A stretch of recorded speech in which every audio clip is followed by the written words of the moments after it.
गेला आहे सत्यशोधक चळवळीतील मातंग समाज. कार्यक्रमाला वेळ झालाय पण वेळ गेलेली नाही, हीच ती अचूक वेळ आहे. याच वेळेची आपण वाट बघत होतो आणि या वेळेसाठी आपण इतक्या मोठ्या संख्येने या ठिकाणी महाराष्ट्रभरातून उपस्थित झाला त्याबद्दल सर्वप्रथम सर्वांचं सहर्ष स्वागत करतो. मंचावर कदम सर आहेत आमच्या मार्ग. एक 2 मिनिटांमध्ये मला सांगावं लागेल.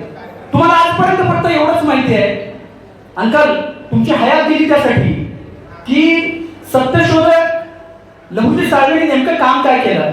मला वारंवार इकडे घड्याळाकडे बघावं लागतं, तरी पण उघडणं काय मुद्दा सुटला तर आपण परत एकदा भेटूया त्याच्याकडे. खरं तर सत्यशोधक चळवळ ही 73 ला स्थापन झाली, 1873 सप्टेंबर 24 सप्टेंबर 1873 ला. आणि त्याच्या आधी सत्यशोधक चळवळीला पोषक आणि निर्णायक वातावरण निर्माण करण्याचं काम या पुण्यामध्ये ज्या ज्या व्यक्तीने केलं, ज्या ज्या समाज सुधारकांनी केलं, त्यातलं एक आदरणीय नाव आद्य क्रांतिगुरू लहुजी वस्ताद साळवेंचं होतं. याचा आपल्याला अभिमान वाटला पाहिजे. खरं तर ब्रिटिशांच्या विरोधात लढले का तर लढले. आज त्यांचे वंशज आले तिथं. केतन साळवे, केतन भाऊ जरा तुम्ही पुढे या प्लीज. या त्या सर्वांना दिसून या पुढे या.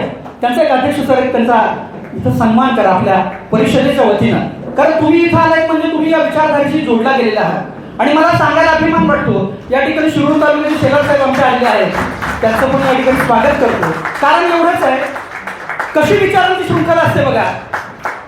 देश 1947 ला स्थापन झाला, 50 ला संविधान लागू केलं गेलं. 1873 साली सत्यशोधक समाजाची स्थापना झाली. शेतकऱ्यांचा असूड नावाचा जो ग्रंथ आहे तो 1883 साली निर्माण केला महात्मा फुलेंनी आणि 1875 साली लहुजींनी या शिरूर तालुक्यामधून एक क्रांतीचं निशाण उभा केलं. त्याचं नाव शेतकऱ्यांचा बंड.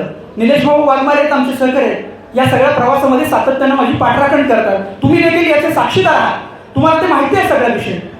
गेल्या महिन्यामध्ये आम्ही शिरूर तालुक्यातल्या 82 गावांचा दौरा केला आणि या सगळ्या गावांमधून आमच्या निदर्शनास असं आलं की लहुजींनी केलेलं काम आहे ते सत्यशोधक समाजाच्या क्रांतीची पूर्वसुरी या समाजाच्या निर्माण किंवा स्थापनेच्या आधी हे सगळं त्यांनी काम केलेलं आहे. 73 साली जरी हा समाज स्थापन झाला असला, आधीच वातावरणात सगळा बिघाड आहे आणि त्याच्यात आवाज जाणं हे फार बेकार असतं. पण ज्यांना आवाज नव्हता त्यांच्या कंठात आवाज भरण्याचं काम ज्या महापुरुषांनी केलंय आणि म्हणून आपण त्यांना परत एकदा उजागर करण्यासाठी या ठिकाणी आलेलो आहोत. खरं तर सत्यशोधक समाजाच्या निमित्तानं मला हे सांगावं लागेल की 1848 साली महात्मा फुलेंनी शाळा काढली. शाळा भिडेंच्या वाड्यात. प्रेरणा संस्थापक महात्मा फुले. पण त्या शाळेच्या सुदर्शन भाऊला कुणीतरी धमक्या दिल्या म्हणे परिषद होऊ देणार नाही. परिषद का होणार नाही, जिद्दीला पेटले त्यांनी परिषद यशस्वी केली. महात्मा फुलेंना देखील त्यांच्या सत्यशोधक समाजाच्या निमित्तानं विरोधाला सामोरं जावं लागलं आणि या विरोधाच्या निमित्तानं महात्मा फुलेंची पाठराखण करण्याचं काम आद्य क्रांतिगुरू लहुजी वस्ताद साळवे यांनी मोठ्या प्रमाणात केलेलं आपल्याला दिसून येतं. खरं तर 1875 ला 1883 ला शेतकऱ्यांचा असूड हा महात्मा फुलेंचा ग्रंथ येतो आणि 1875 साली एका मातंग समाजातल्या शेतकऱ्यावरती ही ब्रिटिश शासन जुलूम जबरदस्ती अन्याय अत्याचार करतो. म्हणून महात्मा फुलेंनी आपल्या हातातला दांडपट्टा हवेत उगारून ब्रिटिशांच्या दिशेने आगीकूच केली आणि आपल्या हजारो तरुणांना प्रशिक्षित करून या सर्व शेतकऱ्यांना क्रांतीसाठी उद्युक्त केलं आणि या चळवळीचा वारसा घेऊन या देशामध्ये सत्यशोधक समाजाच्या प्रेरणेतून पहिलं बंड शिरूर तालुक्यात आकारास आलं. केतन भाऊ, तुमच्याकडे आज कागदपत्र आहे. मी या सर्वांच्या साक्षीनं सांगतो की कागदपत्र तुम्ही महाराष्ट्राच्या अभ्यासासाठी खुली केली पाहिजे. हे बंद ग्रंथालयात ठेवून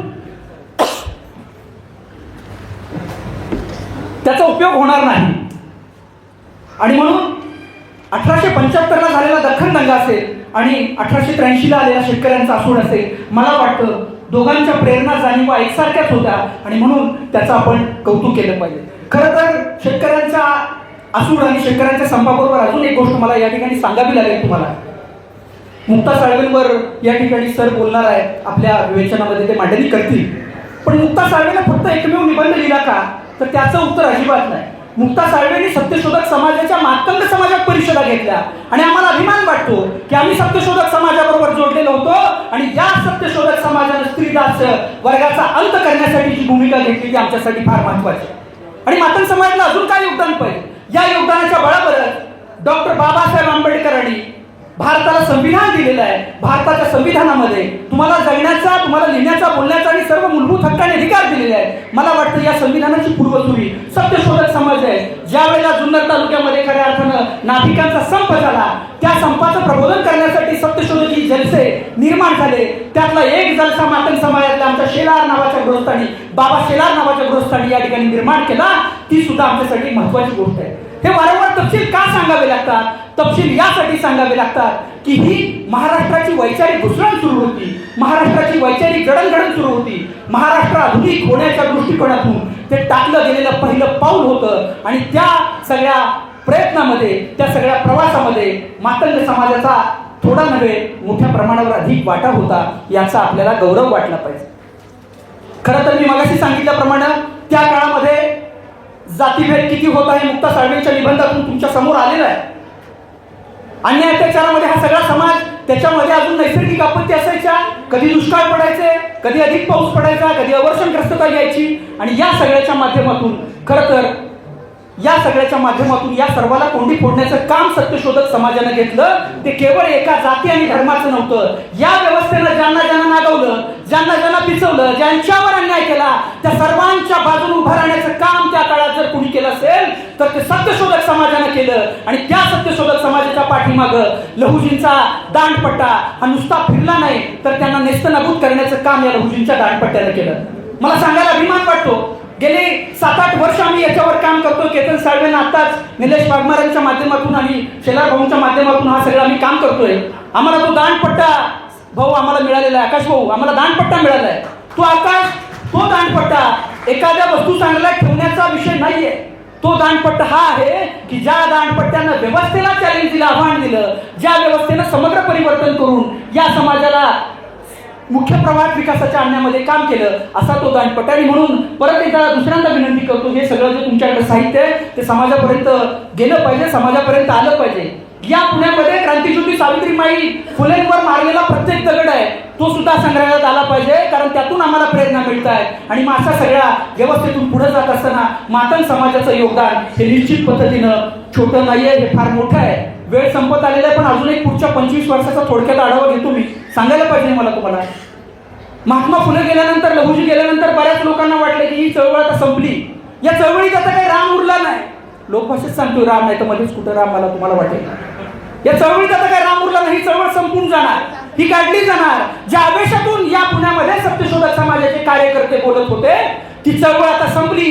कारण या चळवळीचे पाठीराखे क्रांतिगुरु लहुजी वस्ताद साळवे सुद्धा गेले आणि महात्मा फुले सुद्धा गेले. आता एकटी सावित्रीबाई काय करणार? एकट्या सावित्रीबाईनं करून दाखवलं. आणि या पुण्यामध्ये परत एकदा नव्यानं सगळ्या सामाजिक चळवळीतल्या कार्यकर्त्यांची, प्रबोधनकारांची, समाजसुधारकांची एकी झाली, संवाद झाला आणि परत एकदा पुणे या सामाजिक चळवळीचं केंद्रबिंदू बनलं. गावोगावी सत्यशोधक समाजाच्या शाखा उघडल्या गेल्या, चळवळी उभा केल्या गेल्या. मी त्यातल्या एका चळवळीचं फक्त नाव सांगतो तुम्हाला.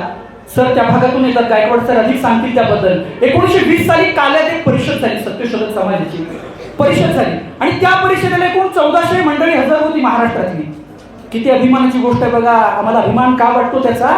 त्या 1400 लोकांमध्ये 120 लोक मातंग समाजातली होती. आणि त्या चळवळीमध्ये गेलेले लहान लहान मुलं, पुढं कर्मवीर भाऊराव पाटील असतील, विठ्ठलराव शिंदे असतील, भारतरत्न डॉक्टर बाबासाहेब आंबेडकर असतील, अगर राजर्षी शाहू महाराज असतील, या सर्वांच्या चळवळीमध्ये त्याने आपलं योगदान भरीव आणि मोठ्या पद्धतीने दिलेलं आहे.